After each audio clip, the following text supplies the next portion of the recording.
Hello, hi everyone. My name is Andrea Sanchez and welcome to my final practical two presentations. Today I want to talk about one lesson that thoroughly changed the way I understand teachings. And I taught this lesson to my student for grades 7th 1 Aline Lorenzo Lleras. And even though it started as a simple activity about weekend experiences, it became a moment filled with a connection, emotion, and deep learning for them and for me. Well, the list of the contents we carry out introductions, presentation focus, plan and implementation, evidence from my practicant, impact of the students, challenges and adjustment, and the last but not least, final reflection. Well, the first one is the introductions. I complete my practicant on Inen Lorenzo Geras with grade 7-1 at a group full of different personalities, learning styles, and emotional realities. The lesson I am presenting is called My Weekend Experiences. It lasted 2 hours and focuses using was and where to describe past events and feelings. But very quickly, I realized that I wasn't just teaching grammar. These students welcomed into the classroom, carrying their own stories, their own emotions, and something their own struggles. And this content shaped every decision I made. And every activity I adapted, and every moment I shared with them.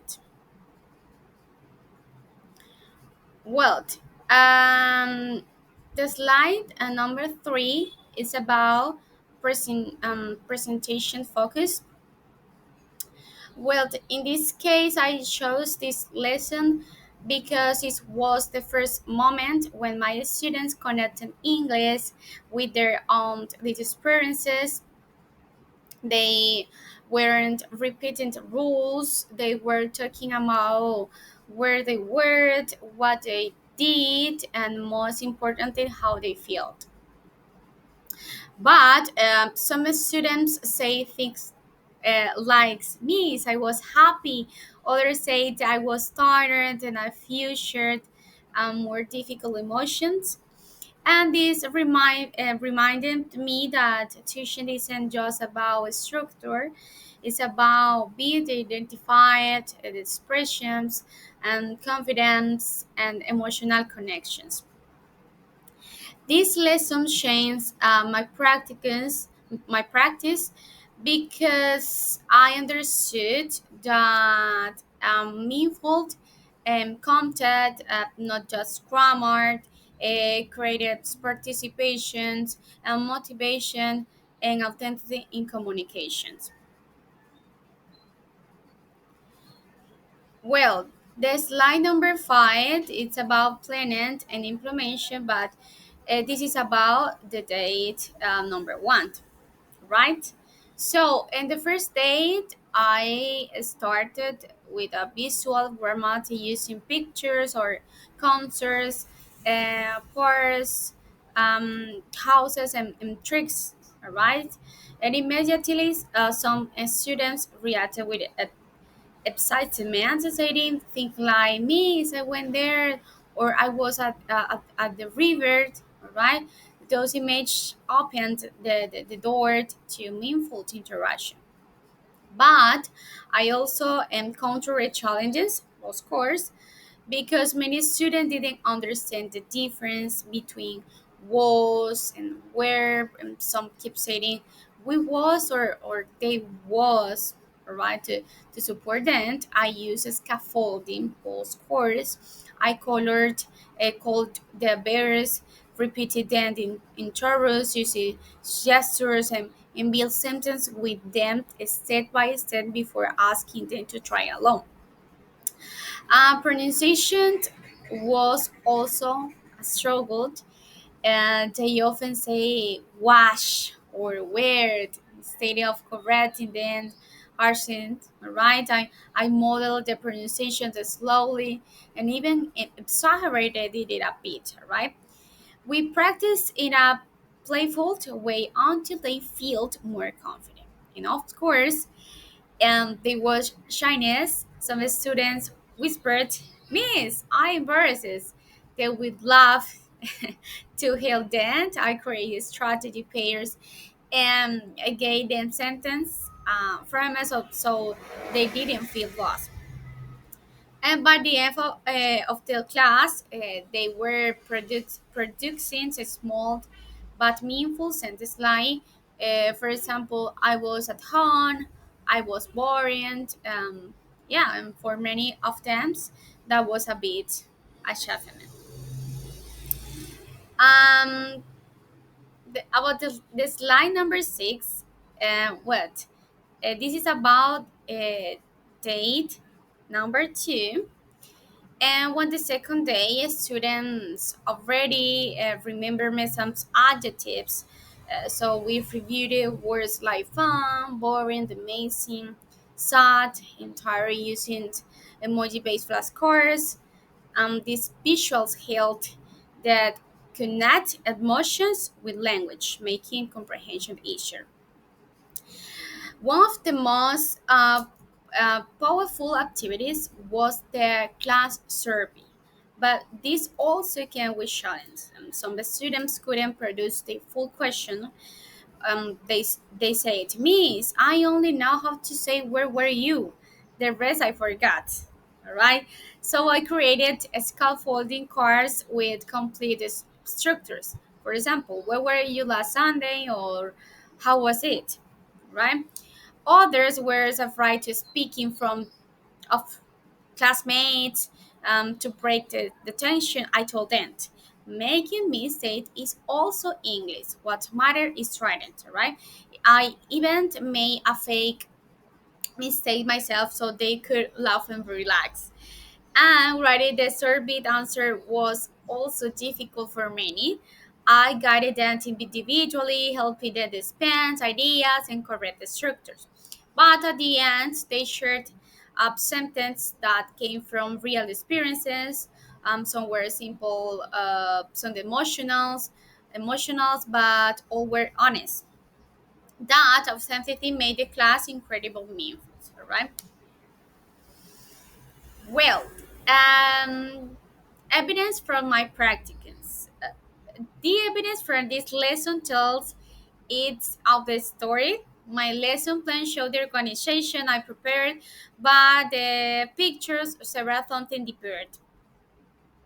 How the students live the activities in the Rama image, you can see curiosity and guided engagement, all right? The grammar chart filled it with colors, reflect the visual scaffolding that help them to understand words and words.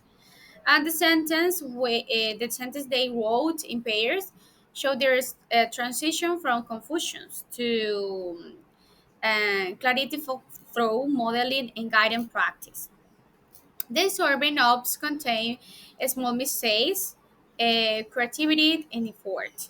In their final paragraph, several their personal voices and even in simple English. And every piece of evidence reminds me that learning is built from the small step, patient, and yes, and emotional presence. Well, this is a slide number 8. It's about impact of the students. So, this lesson have a real impact on my students' participation, increasing notable because they were talking about real lives, not about abstract grammar. Even the chimes, the students tried to share at least one sentence, all right? Their confidence grew as they thought that their ideas, matter, and the mistakes were part of learning. The interactions become more natural and respectful, and I could see empathy when they listened to each other's experiences, right?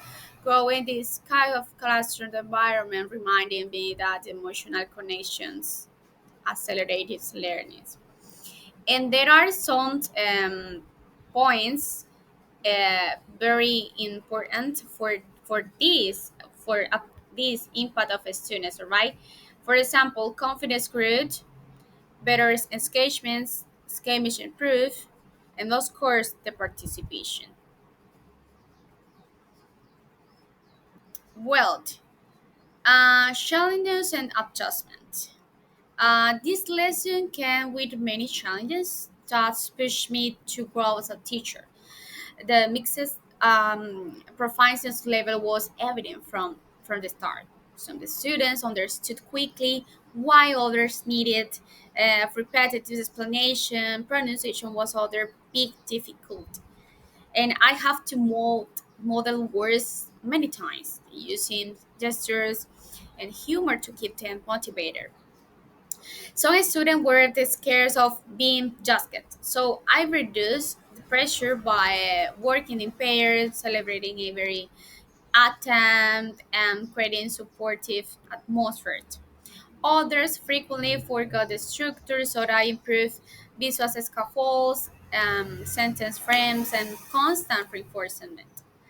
No one of these adjustments were originally in my plans, but I learned to respond to the students' needs in the moment. That flexibility and that empathy became my most important tools. And what about my final reflections? Um, I think that this experience taught me that teaching goes far beyond delivering content. It is about being attentive, patient, and emotionally present. I realized that the scaffolding is not just a teaching strategy, it is an act of character, right?